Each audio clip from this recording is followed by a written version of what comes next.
За миний би нүүдэлчин дэлхийн соёлын фестивал дээр явж байгаад их сонин содон ховор хүнтэй танилцлаа. Тэгэхээр та бүхэндээ бас танилцуулъя гэж бодлоо. За Ухаан аймгийн Эхүүл суумын харьяат, аймгийн авраг малчин, Эко малчин.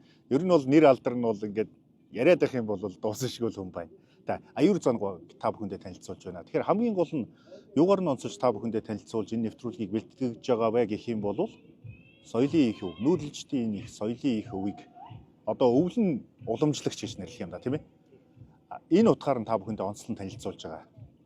Тэгэхээр сайхан намарч чинь үү? Сайхан намарч чинь. Түрүү хоёлоо нөгөө нэг бичлэг эхлэх байхад ярьсан чи ер нь намар бол болоогүй байгаа гэдээ та хэлж ирсэн. Эндээсээ эхлээд одоо хоёулынгийнх нь ярианы сэдв эхэлж байгаа юм л да. Тэр бол ястай тийм.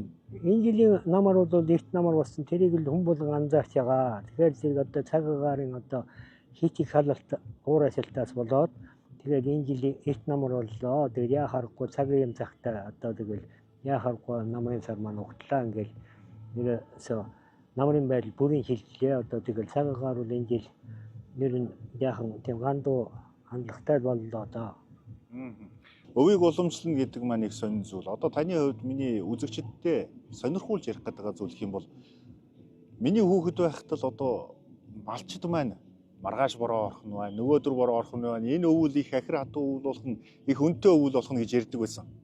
Одоо бол нэг тийм сонсогдохоо болсон. Одоо энэ бүхний мэнд уламжлаад явж байгаа хүний хувьд. Тэгэлгүй хаа бид нэр бол одоо мал өтөхөд ил галтаа эсгийг өртөрсөн монголчуудын үр сад нүүдэлчин монголчуудын үр сад учраас хангааж илгээдэг зөв харьцаж уул усаа шүтэж одоо энэ хайрхантайгаа ингээд мал аж ахуйтайгаа ингээд бүгдөө хамтдаа зугаад амьд цаар одоо ирсэн түүхтэй уламжлалтай юм аа. Тийм учраас одоо бид нар чи од мичтийн тохиолдол нэгдүгээр ээлжийн сараар хардаг. Одоо мичтийн тохиолдол бол сар болгон тохиодог. Тийм учраас одоо тэгэл намрын ихэнх сарын 21-ээс ахуулаад мичид тохиож эхэлнэ. Тэгээд мичид тохиохдоо ганцхан сарны дээр баруун зүүн урд гэж дөрвөн талд нь тохионо. Тохиохдоо тэр бол яг нарийн одоо тааруу тохиолдлууд ер нь голцоо болно. Ер нь дээдлтэй тохиол арай дээд. Ер нь тэгэл гандуу ус ногоо муу одоо тэгэл цагааран байдал одоо тийм дунд тааруу гэж үзэж байгаа. Дундаа мичид гол тохиох юм бол ямар ч хөдөлгөөгүй сайн гэж одоо тэгэд хэлнэ. Тэгвэл бол одоо сар болгон мичид чинь тохионо. Тохиохдоо тэгэл тухайн сардаал одоо тэр мичдийн дээр нь байх уу, доор нь байх уу, зүүн баруун талд нь байх уу гэж аль нэгт нь тохионо. Тэгвэл гол тохиол юм бол маш сайн.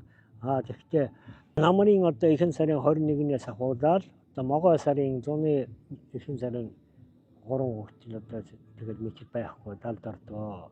Тийм хугацаанд одоо сар болгон тохионоо. Тэгээд тохиохдоо тэр тохиолыг маш сайн нарийн ажиж одоо ажил өөр тутмын ажил дээр л одоо хөвчиж одоо тэрийг харж уялдаа холбоотой амьдтаар ирсэн түүхтэй юм аа. Тийм учраас малчин одоо бүх усууд бүгдээр мал гэдэг усуудын гол нь мичид сарны тохиолдол бүх юмнуудад сайн ажиж харж тухайн үеийн маргааш одоо ямар болох нэ гэдгийг одоо сайн нарийн ажиж харж явах нь хамгийн чухал юм байнамаа. Иймд одоо тэгэл намрын алдаг сарын хэний 9-нд одоо энэ тэнгэрийн заас гэдэг од маань алга болно. Тэгээд алга болоод одоо 9 хоногийн дараа юм уу 7 хоногтой гарч ирэх юм бол тэр өвөл өнтэй сайхан өвөл болно гэж үздэг. Хэрвээ 7 хоногоос хойш гарах юм бол хатуу өвөл болох нэ гэсэн тийм тэгж одоо шинждэг. Тийм учиртай. Тэгээд од ирэхс бүх юмнуудын хажуудалд ер нь одоо сарыг маш их сар болгон шинжиж хамгийн чухал юм байна. Сар маань одоо тэгээд босоо байна уу? Хажуу тийшээгээ надуу уяа байх нь уу? Ер нь тэр ямар нэгэн сарыг арах болгонд сар болгоныг шинжиж явах юм жоо.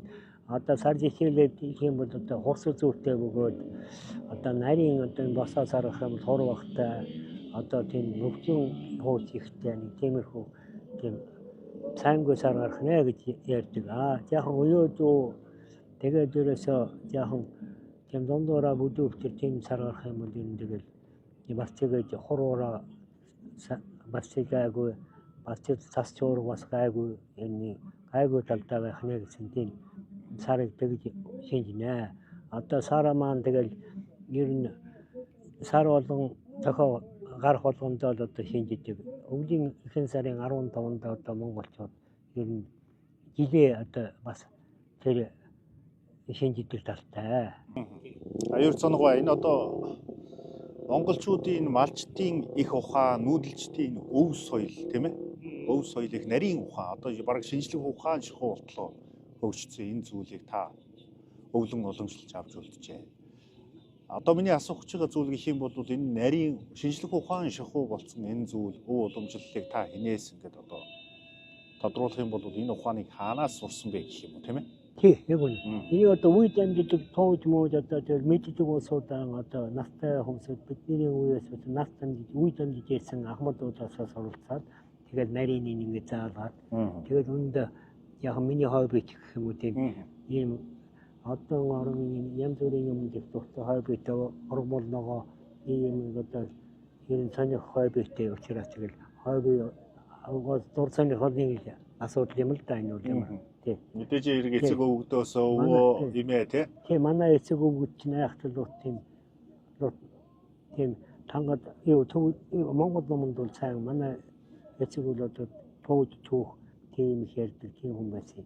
Тэгээд одоо бас манай магцанаас суралцаад одоо тэгэл үедэмдэл ингээл явж яндаа. Энэ соёл их гайхалтай юм шиг байна. Одоо жишээлх юм бол газар хөдлөлт, зод зурхныг бол одоо орчин үеийн техник технологиор урьдчилан таамаглах боломжгүй зүйл.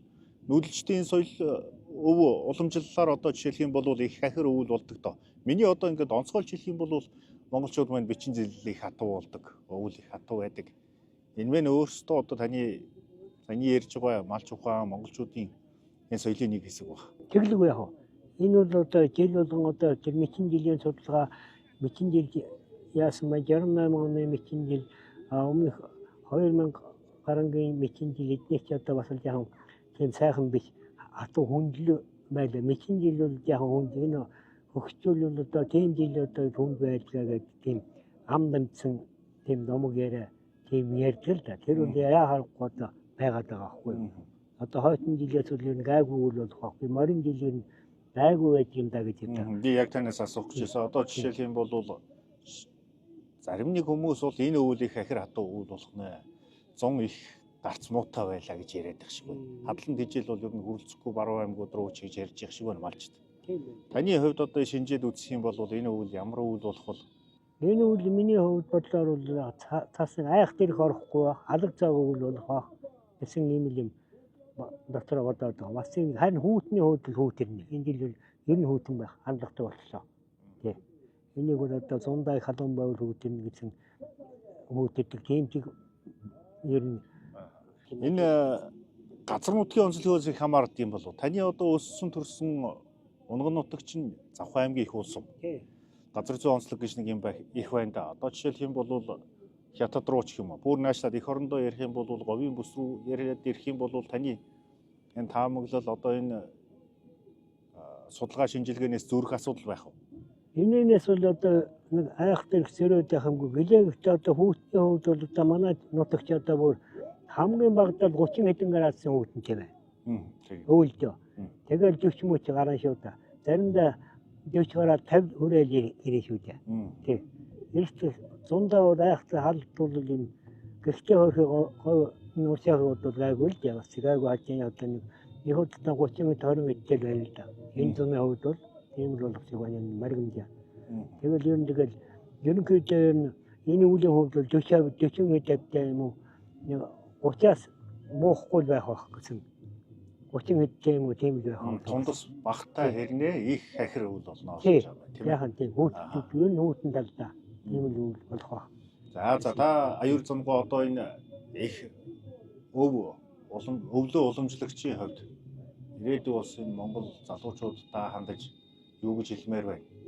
Одоо мэдээж хэрэг энэ Монгол хүн болгоны хариуцлага байх гэж би боддгийн залуучуудын хувьд улам их цөөрөөд байгаа энэ өв уламжилж ирж байгаа өвгөд мэрэгдээсээ бас ойлголтыг ухааныг сонсоод аваасаа гэдэг үднээс тань ярилцж байгаа шүү. Тийм тэгэлгүй яах. Одоо энэ манай залуучууд маань ер нь тэгэл цугааран ичүү санаачлал гаргаад энэ тохиолгонуудыг сайн ичвхтэй сайн сураад мэдээд авах юм бол өөрсөнд нь одоо амьдрал аж ахуйд бол маш их нөлөөтэй, маш чухал хэрэгтэй юм байхгүй юу нэг юм. Тэгээд зарим нь бол энийг ойлгоод бас мэдээд суралцаад байна л да. Зарим нэг нь бол энийг бол сайн анзаарахгүй байдаг шиг байна. Тэгээд уг нь анзаарч явал өөрсдийнхөө одоо амьдрал ахуйд аж ахуйд маш үүдэлтэй байхгүй юу. Ер нь тэгээд хөдөө бизнес бол одоо ер нь тэгээд хөдөө маань малчин гэдэг ховордсон. Одоо тэгээд зүйч гарсан усууд л болтой. Тэгээд маламал тэгээд залуу хүн гэж их ховор болсон. Хөдөө нутаг маань эзэмгүй хэдээр нэг ихтэй хүү ойрхон болчиход байна. Тэгээд нэгд одоо бас тэгээд 6 настай хүүхд сургууль дарлагтай чөлөөтэй байх.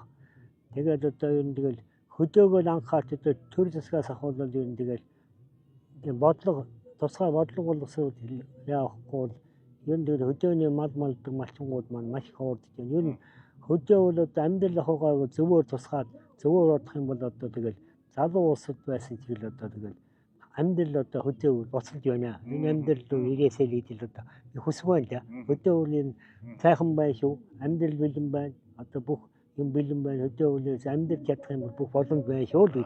Тийм.